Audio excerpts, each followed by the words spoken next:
Assalamualaikum warahmatullahi wabarakatuh. Perkenalkan, nama saya Sania Siminur Azmi Mufahamun.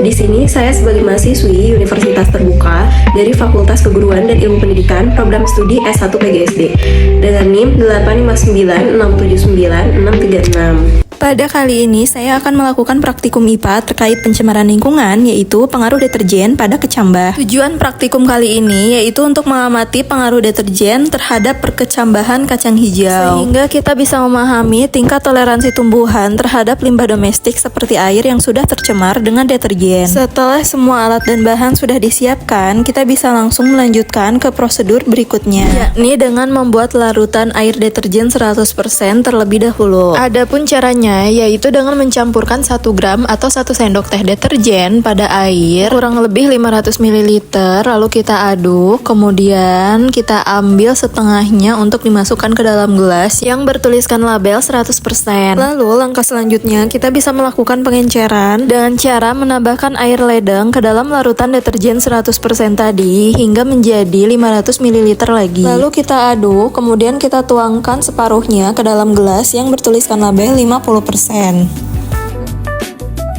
Kemudian untuk melakukan pengenceran larutan deterjen yang 25%, kita juga bisa melakukan hal yang sama seperti tadi. Begitupun untuk pengenceran larutan deterjen yang 12,5%, 6,25%, dan 3,1%, kita bisa melakukan hal yang sama.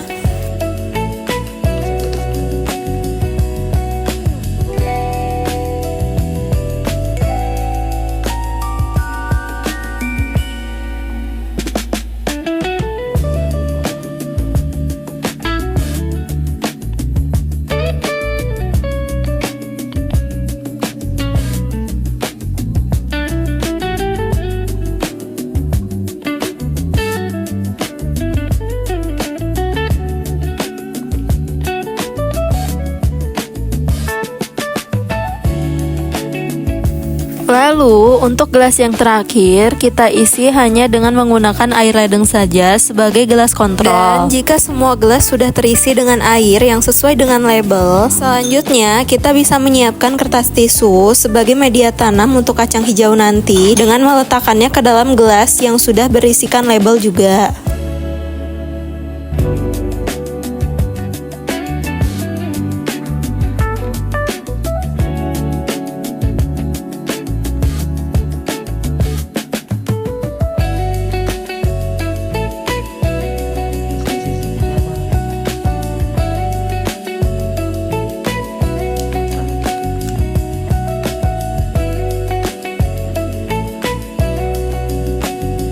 Kemudian setelah itu kita bisa memasukkan kacang hijau yang sudah dipilih dengan cara memasukkan kacang hijau ke dalam air pada gelas. Lalu jika ada kacang hijau yang mengapung, maka kita buang dan kita hanya menggunakan kacang hijau yang tenggelam untuk bahan praktikum pada kali ini.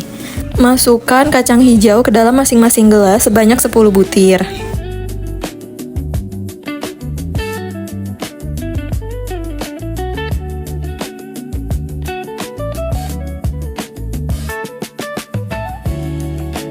Jika sudah, langkah selanjutnya kita bisa menyirami kacang hijau dengan air secukupnya yang sesuai dengan label pada masing-masing gelas. Biarkan kacang hijau hingga terendam air dan jangan lupa pastikan hilum kacang hijau menghadap ke bawah.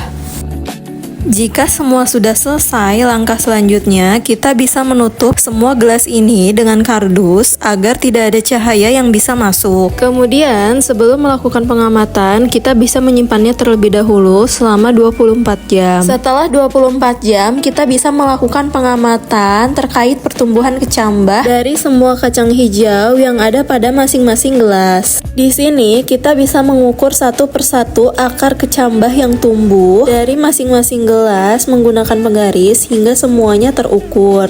Lalu untuk sementara kita bisa mencatat hasil pengamatan yang sudah kita lakukan pada tabel pengamatan yang ada di dalam buku modul. Kemudian, jika sudah selesai, semua kecambah sudah diukur dan tercatat pada tabel pengamatan. Selanjutnya, kita bisa menyimpan kembali kacang hijau ini selama 24 jam untuk dilakukan pengamatan kembali pada hari kedua nanti. Di sini, pada hari pertama, kita bisa melihat perbedaan pertumbuhan kacang hijau berdasarkan konsentrasi larutan deterjen yang ada pada masing-masing gelas.